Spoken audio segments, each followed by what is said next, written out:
Hey, Radioheads, welcome back to another episode of Radio KBE.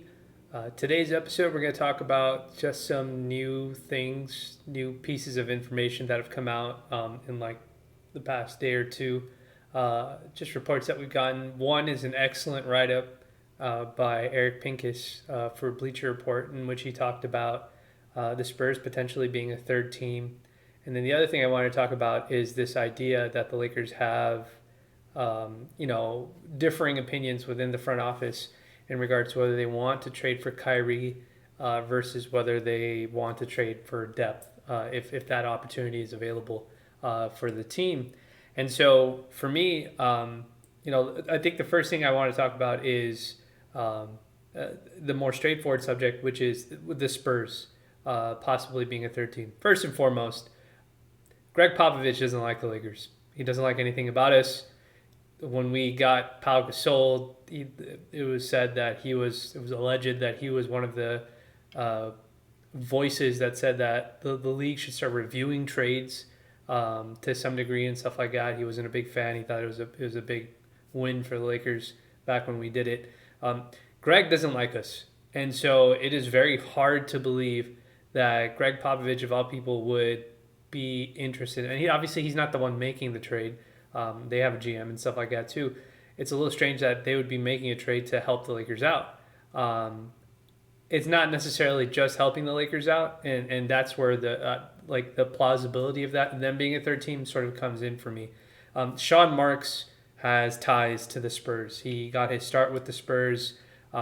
He has a relationship with Greg Popovich. He has a relationship with their front office and just kind of everything that goes on with them. And so for guys, that them showing up as a third team is not, to me, is not of Rob Pelinka's doing. Like, that's not the reason why we're hearing about the Spurs all of a sudden be potentially interested. It's probably because Sean Marks has reached out to them to see if they'd be interested in helping facilitate a deal. Obviously, they'd have to be compensated to some degree. And, the other thing is, very similar to what Sam Presti does, another guy who is from that tree. We know that the Spurs are going to be tanking for a top 4 pick next season, or the highest chance at a top 4 pick next season. So with that being the case, it makes sense that they're willing to use their cap space. Russ is a big chunk of cap space, $47 million, and the Spurs have enough small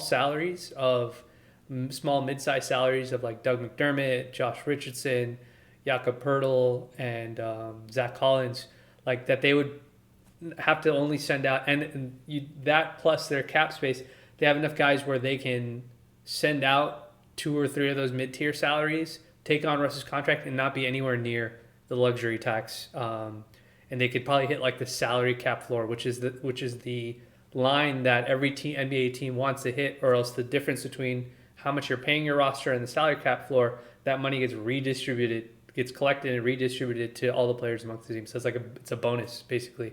So most teams always want to hit that salary cap floor, and so a situation where Russ gets traded to the Spurs as a third team, and then he eventually gets bought out, and the Spurs get off of some salaries, mid-tier salaries that they don't want. They probably get picks of some sort for using their cap space. It's not impossible to think that. But that relationship's not coming with the Lakers. Like that's not Rob Pelinka calling Greg Popovich or whoever's at the Spurs. And at least in my opinion, I don't think it is. That's most likely Sean Marks going to them and saying, "Hey, look, I need to get Kyrie off of my roster, but I don't I can't send him for nothing. If you guys would be willing to use your cap space to take on Russ, maybe they help compensate in some way." To the Spurs for that to be possible. And maybe the Spurs don't charge him as much because relationships matter. And this is a big part of the business. Relationships matter between GMs, between franchises, the same way they matter between franchises and players and stuff like that. So that kind of stuff matters. And so Eric is very tapped in. And so he doesn't really write stuff with any sources unless he trusts those sources. And I absolutely trust his the way he kind of presents stuff. And if something is purely hypothetical or speculative, he specifically says that. So if there's something that's written there that says there may have been some conversations with the Spurs as a third team. I would believe that. It's not something I think is made up in thin air. Now, if you've been following me, you guys know that I'm a big advocate that if you're going to trade Russ, you have to hit that maximum incoming salary number. So if we trade Russ, we can bring back up to $59 million in salary. And I know right now everybody's thinking to themselves, oh, well, Genie Bus doesn't want to pay a tax. The Lakers have paid tax the past 2 years, okay? They are currently a tax team. And so for me, the way I see it is from a cap mechanism, let's take the word cap mechanism away. From the viewpoint of building out a good roster now, and then eventually cutting costs later with players that you may not necessarily need, it's in their best interest to do it now, right? Bring the salaries in now, and if those players play well, which they will, if they play well in Darvin Ham's system, you won't have an issue moving them later, right? And so in my mind, the way I think of it is if you trade, like you want to make that trade for Russ and bring back that $59 million in salary now. That's what you want to do. And so if you take Kyrie's $37 million, and I think Kyrie would waive that trade kicker so he could facilitate the deal, similar to what Anthony Davis did. If you trade Russ, his $47 million, you bring back Kyrie, that's $37 million. You still have a gap of about $22 million to make up that you can bring on. That's when the Lakers should be going to the Nets or going to the Spurs and saying, what salaries don't you want? And it may be more the Spurs that they go and talk to, but I would go and ask them, I said, what salaries don't you want? What players do you guys not want on your roster for whatever reason, right? Like if the Nets don't want to give up Joe Harris because they really want him for whatever reason, that's fine. You can keep him. Do you not, like, which one do you want to keep? Do you want to keep Joe Harris? Do you want to keep Seth Curry? Do you want to keep them both? Okay, if it doesn't work with you guys, then let me go and talk to, we'll take Kyrie and let us go talk to the Spurs. Do the Spurs have $22 million in salary that they want to get rid of? Is it Doug McDermott? Or is it Josh Richardson and Jakob Pertl? Or is it Josh Richardson and Zach Collins? Whatever combination of players it needs to be to make up that $22 million, the Lakers should make sure that they use it. The other thing to also mention is if they add Kendrick Nunn's expiring, that $5 million expiring to the contract or to the deal as well, that number actually rises even more. They can go, instead of bringing back minus Kyrie's money, bringing back $22 million, they can bring back up to $28 million. So now you have more ability to make smaller moves and stuff like that, like add more smaller mid-tier salaries. The Lakers should be doing this. Luxury tax should not be a decision, should not weigh in regards to this decision. And if you're a GM or if you're in the Lakers front office and you want to get Kyrie because you think, it's going to lead to LeBron automatically opting into his extension and Kyrie will take a matching extension and you can maximize, to appease your stars. Sorry. If you're going to make the move for Kyrie to appease your stars, then you have to maximize the depth that you also get back as well. Because that is the main advantage of Russ's salary, it being expiring. And so with that being the case, that's what I would highly, highly recommend if the Lakers do that. I don't like the idea of the Lakers only swapping $47 million for $47 million. The advantage the Lakers are giving to other teams, especially a team like the Nets, is that we are taking salary and getting you out of the luxury tax in a way that you don't want. Joe Tsai doesn't want to pay Kyrie Irving money. He doesn't want to pay him that. So if the Lakers are going to take that first round pick and send it to the Spurs to take on Russ's contract, we're not sending you a first round pick also just for Kyrie because you don't want him and he doesn't want to be there. And the alternative for the Nets is then they have to flip Kyrie as an expiring because he won't have much basketball value to a team that he doesn't want to extend with. He's just an expiring salary. Now, who knows what direction this stuff will all go in. There's constant conversations about leverage and who has leverage, who doesn't have leverage. And then you have the fan version on social media of leverage, which is fans hate seeing lowlights of Russ. So they keep panicking. They just need to get rid of Russ because it'll make them feel warm and fuzzy inside. But the Lakers can't blow this opportunity to build real depth, basically to two birds with one stone, be successful in this process. So that's one of my things with it. Now the next thing that's sort of come out is like the Lakers potentially having within the front office having differing opinions as to whether they should trade for Kyrie or whether they should trade for depth. No, my only issue with this is I don't know what the depth is. Is the depth just Buddy Hield and Miles Turner? Is the depth Charlotte's situation because now Miles Bridges domestic violence case has maybe changed some of the trajectory or some of the decision making that the Charlotte Hornets and Michael Jordan are going to make? Is that Hayward, Terry Rozier deal still out there possibly?